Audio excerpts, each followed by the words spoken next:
Dr. John Watson. I share a flat at 221B Baker Street with a young man named Sherlock Holmes. This would normally be a simple statement of simple fact, but I had learned in the first few weeks of our association that the normal process of returning home was in itself an adventure. I never knew what to expect. I seldom expected what I found. I had decided to spend a quiet evening at home, and I was determined not to become involved in any new scheme that Holmes would invent.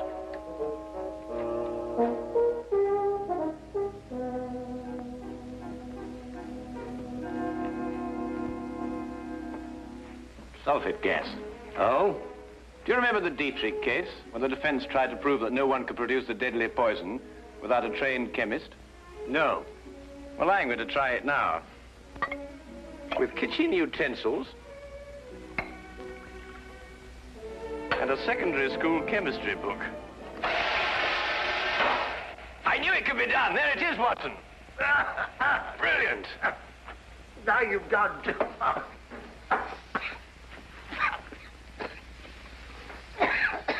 That woman was guilty as a vulture. Clever, too.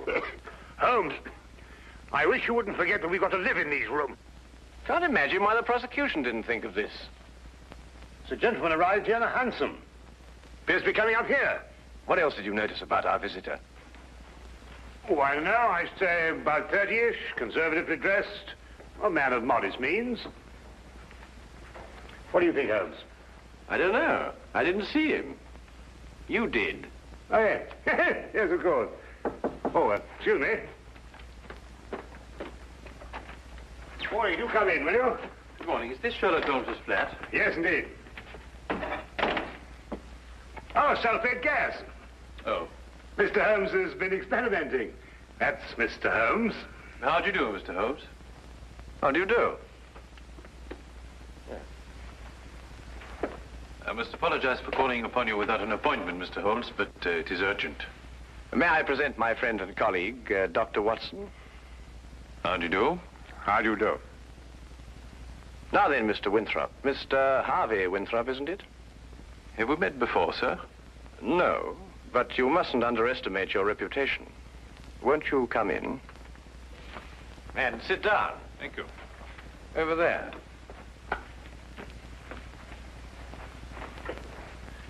I had heard your powers of observation were remarkable, Mr. Holmes. Perhaps you also know the purpose of my visit. I can only say it's a personal matter. How do you know? It is always a personal matter when one consults me rather than the police. Of course. But my reason to see you actually concerns my elder brother, John. It is he who controls the family wealth. In the event of his death, I would be sole heir. Does his death seem imminent? Well, his life has been threatened. In what way? I noticed you didn't ask by whom. You took pains to point out that only you would benefit by your brother's death. If you knew who made the threat, you wouldn't be so concerned with your own innocence. You're right. I do not know who's making these threats. Actually, I don't even know if it is a who. I beg your pardon, sir? Well, it is possibly a what, Dr. Watson. In this case, the heritage of every old family. The family legend. What is the Winthrop legend? Every member of the family destined for a violent death finds about his person silver coins. Silver coins? Oh, you mean like those silver coins the pirates use, called pieces of 8? Exactly, Dr. Watson. Pieces of 8 as a warning, and at the time of death, a gold doubloon. Have these coins any special significance? 30 years ago, my father was killed by a fall down the stairs in the main hall of Winthrop Manor.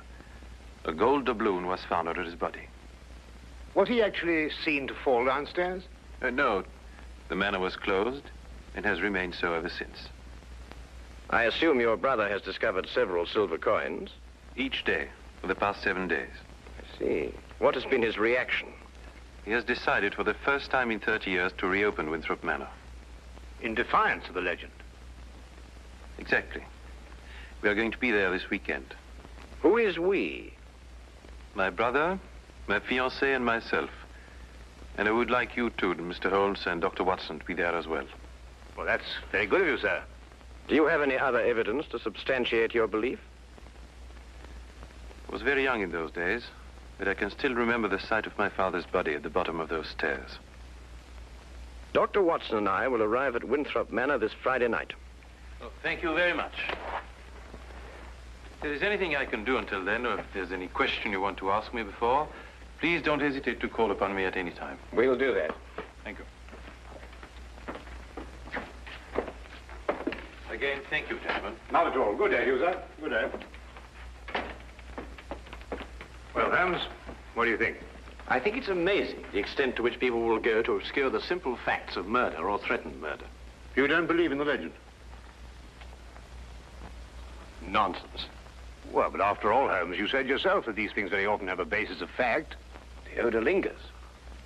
There was no mention of that in the Dietrich's case. I'm a man of science myself, Holmes, you know that. And yet there are things that happen every day for which they have no logical explanation. How would Mrs. Dietrich's have removed the odor? Of course, it could work equally well both ways. Winthrop himself admitted that in the event of his brother's death, he was the heir to the estate. His visit here might have been a blind. The solution of a murder, Watson, is infinitely easier than the prevention. We have committed ourselves to a weekend in a drafty manor house that has been closed for 30 years. We will watch and we will wait. And in time, we will apprehend the persons or ghosts who will commit the murder of the Winthrop legend.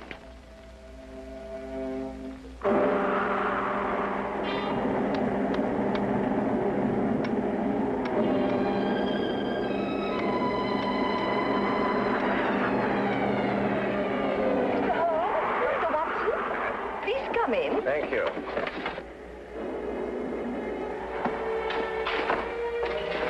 The thunder was making so much noise, I wasn't certain I heard you knock. Yes, I think we got here just in time. Yes, we were worried that you were caught in the storm. I'm Mrs. John Winthrop. How do you do? I'm Dr. Watson. This is Sherlock Holmes. How do you do? I'm very pleased to meet you. You can leave your things here and go into the sitting room. We've managed to get it comfortably warm. I'll have your luggage brought up to your rooms. You'll have to excuse the inconveniences of the house. My husband's decision to spend the weekend here was rather sudden. And I'm afraid we're understaffed. Please don't concern yourself with us, Mrs. Winthrop. I'm sure we'll be very comfortable.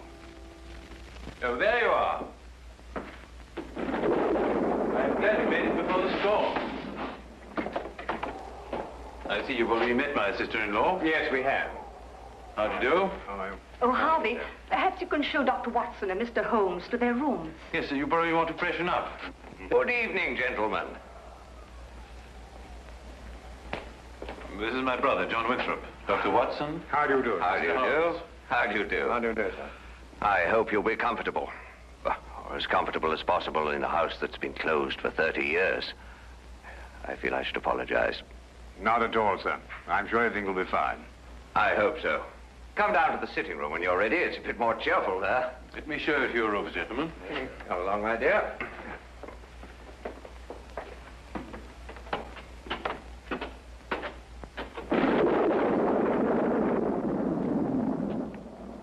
You didn't mention your brother was married. Didn't I? I thought I had. Then surely she would be the heir to the estate if anything should happen to your brother. No, the estate upon his death goes to the next male member of the family. Oh, I see. How did Mrs. Winthrop lose her sight? It was a riding accident, shortly after they were married. My sister-in-law is a remarkable woman, Mr. Holmes. She took to her new way of living with cheerfulness and thoroughness. Yes, it's always encouraging to hear of such cases. And it reflects great credit on those surrounding the patient. Oh, Peg, I want you to meet, Dr. Watson. And you must be Sherlock Holmes. Harvey has told me so much about you. gentlemen, my fiancée, Miss Margaret Hall. How do you do? How do you do, Miss Hall? John and Alice are in the drawing room, darling. We'll be down shortly. All right, darling. I think we're going to have a wonderful weekend, in spite of this old house. Don't keep yourselves from us too long, gentlemen. You're a very lucky man, Mr. Winthrop. She's a lovely girl. As a matter of fact, you know, there's some very good hunting country around here. Do you go in for that sort of thing, Mr. Holmes? On occasion, sir. Not very often, thank you. My wife thinks I'm a bit reckless. She worries about my neck. A glass, my dear. Thank you. That appears to be a preoccupation with more than one member of your family, sir. You mean my brother, too? And the reason for your being here? Nonsense. I said the same thing. And you agree with me? You, too, think it's a lot of rubbish? I don't think we're referring to the same thing, sir. I'm talking about the legend, of course. Ah, I see. May I ask, sir, what precautions you've taken against it? What would one do? How does one fight a myth? Well, what's your opinion, Mr. Holmes? Should I take this matter seriously? You are obviously taking it seriously by defying it.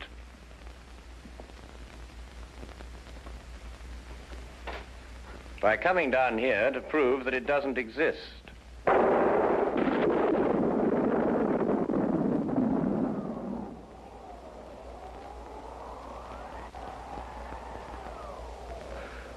Jove, I hadn't thought of it like that. You're dead right, of course. But let me put it like this. Do you really believe the legend is dangerous? You are obviously overlooking the second conclusion, sir. If the legend is real and beyond our understanding, then your life may be being threatened by the supernatural.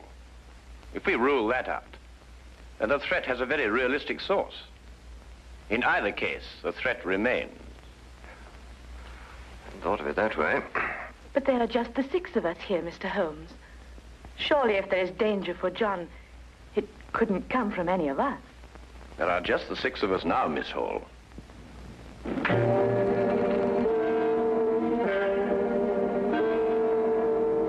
But now there are 7.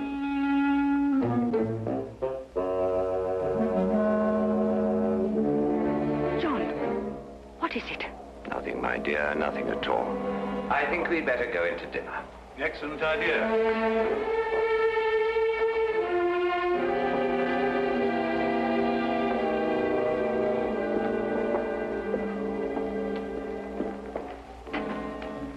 I don't like it, Holmes.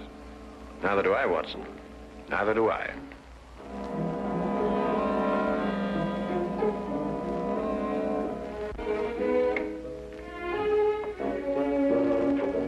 Oh, come in, Watson. Oh, don't be alarmed, old chap. I don't think this contraption has been fired for centuries.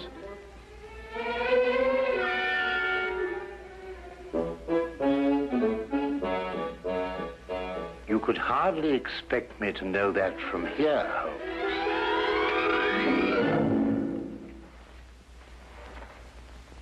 Seems it's working after all.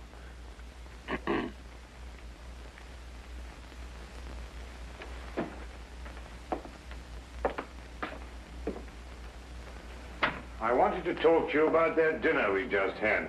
Oh, yes, yes. Excellent, Doc. Don't you agree? Well, it was better than the conversation, or lack of conversation, I grant you. Well, quite natural under the circumstances. Everyone's suspecting things they'd rather not say. What do you make of it, Holmes? Did you realize that young Harvey Winthrop was in love with Alice before she married his brother? Holmes, you're fantastic. How did you determine that? He told me. Oh. Oh, have you got a match, Watson? Yes, I think I should have.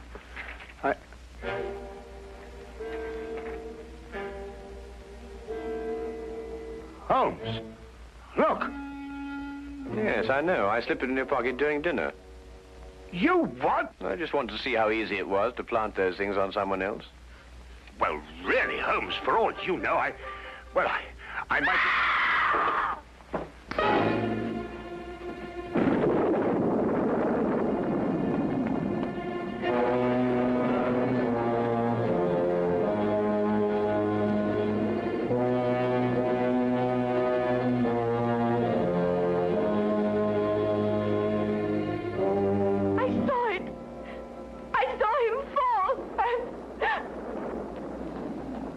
He's dead. Neck broken.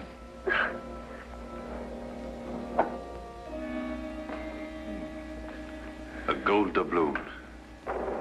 What's happened? Please. Oh, someone tell me. What What's happened?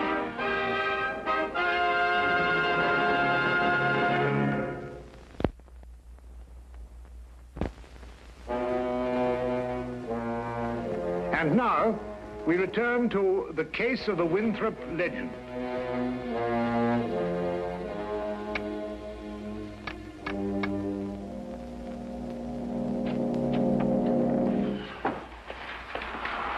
Had quite a time getting back here. The roads are turning bad. Harvey Winthrop. Good evening, sir. Could you get everybody together and see if we can try and get this thing sorted out? Where's the body? Over there. Broken neck. Died instantly. Oh, you say, you up there? Oh, good evening, Constable. That is Mr. Holmes. I've spoken to you about him. Oh, yes. Good evening to you, Mr. Holmes. Glad to have you on this case.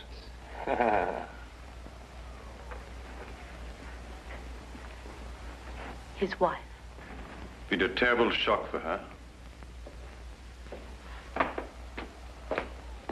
Oh, Mr. Holmes, I'd like to discuss this case with you. I've got several theories. Dr. Watson was telling me coming down in the carriage. I think it would be better if she retired for a while. These will help. Thank you, Doctor.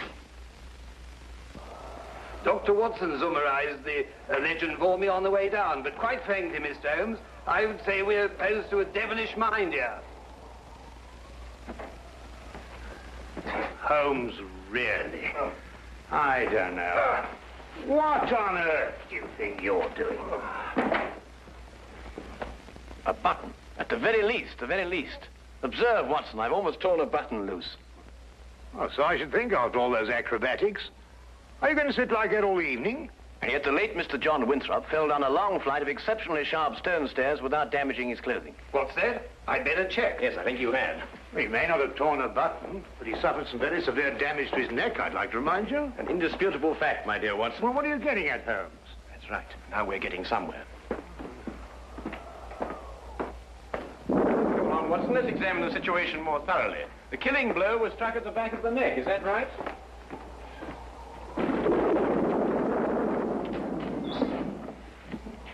It was. He must have struck the edge of the stairs. He fell. Stone. Edge is quite sharp. The wound be deeper, more pronounced, Watson. Would you re-examine the injuries like a good fellow? Mm-hmm. Well, the skin's broken, but not unusually so. Still, it's difficult to know the position of the body when he fell. I agree with Mr. Holmes. Winthrop and the blind woman were at the top of the stairs when he fell. Mm-hmm. And in a position to have pushed him down. Right. You then imply that Miss Hall, being downstairs all the time, may be ruled out as a suspect. Well, I should take that as a prima facie proof of her innocence. Do you really think so, Watson? Mm-hmm. What's that? Who are you accusing, Mr. Holmes? Your fiancé. Holmes! You're insane. Not at all, I assure you. Your brother didn't fall down these stairs. He was killed, struck by a blow from behind, very probably in this room. His body was then placed at the foot of the stairs, and the legend having been carefully reawakened, and the manner in which your father met his death, and the gold doubloon, all led you to the obvious conclusion. She couldn't have done it. I assure you she could. But Holmes, she had no motive. The estate now passes to Harvey Winthrop. Well, yes, I'm the only one who had a motive. I would say you and the lady you are going to marry. Are you going to report her to the police? Less than useless, I'm afraid. No court in this world would ever convict her on the evidence we have. Well, assuming you're right, and mind you, to me, it's only an assumption, there's nothing we can do. Yes, there is. We can at least remove the assumption. Come with me, gentlemen, into the drawing room.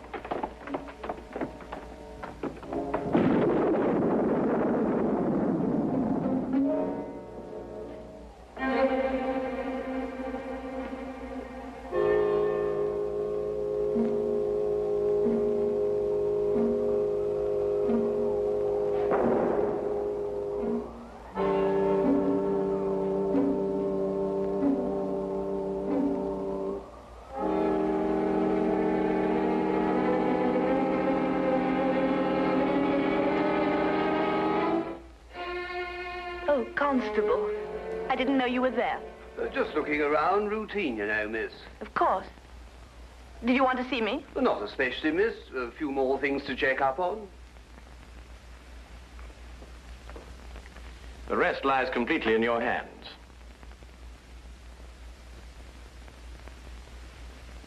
Alice is resting now. Not sleeping, but... Oh, this whole thing is horrible. If you'll forgive us, Dr. Watson has a medical certificate to fill out. Yes, I should attend to that.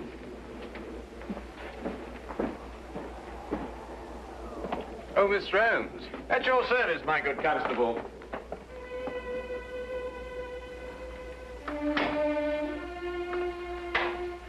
That Holmes. What a peculiar man. What? Oh, Holmes, yes, he is, isn't he? Peg, Yes? Well, this is difficult to say. What is, darling? In light of what's happened, I think it's best we break off our engagement. Break off? But why? Well, there's certain to be a mess in the papers about all this. Oh, you needn't worry about me, darling. Well, actually, it's Alice I'm thinking of. Alice? Yes, she'll be so terribly alone now. In a way, I feel responsible for her. You love her. You've always loved her. And now that your brother's dead, you... You mustn't think that. There's something else. What else? Why this sudden protective fatherly interest? 10 years ago, Alice and I went riding across the moors. I started a race. Her horse broke away from her and she couldn't stop him. He took a high fence and fell. And Alice became blind. But you can't live with that for the rest of your life. It was an accident. It was unfortunate, but it shouldn't influence our relationship now. I'm afraid it does. To me. John dies and you take Alice. That's funny. That's really ironic. Ironic? What makes you see ironic in such a situation? I don't know. I just meant nothing. Just an expression.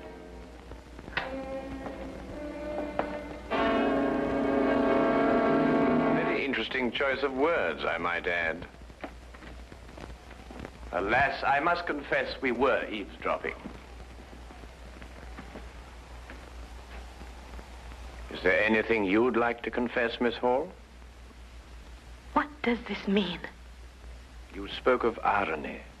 Such a choice word. You didn't kill John Winthrop so that Harvey could share the family fortune with Alice.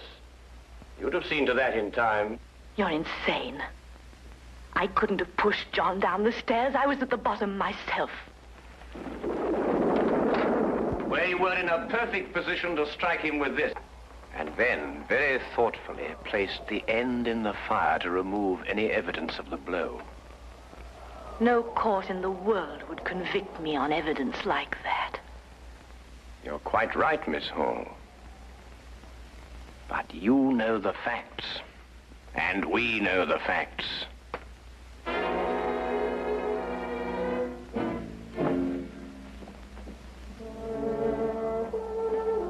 But surely, Holmes, something can be done. I don't think so, Watson. The young lady used her wits, and an ancient legend. And a murderess walks free.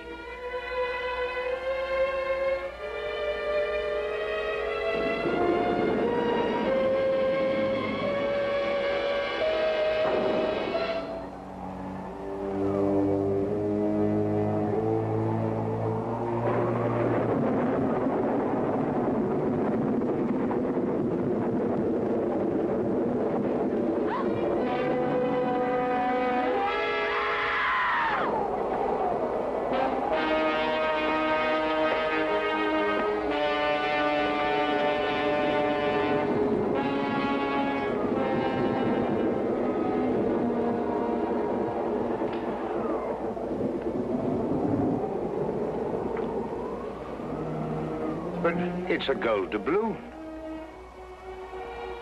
And she said no court in the world would ever convict her.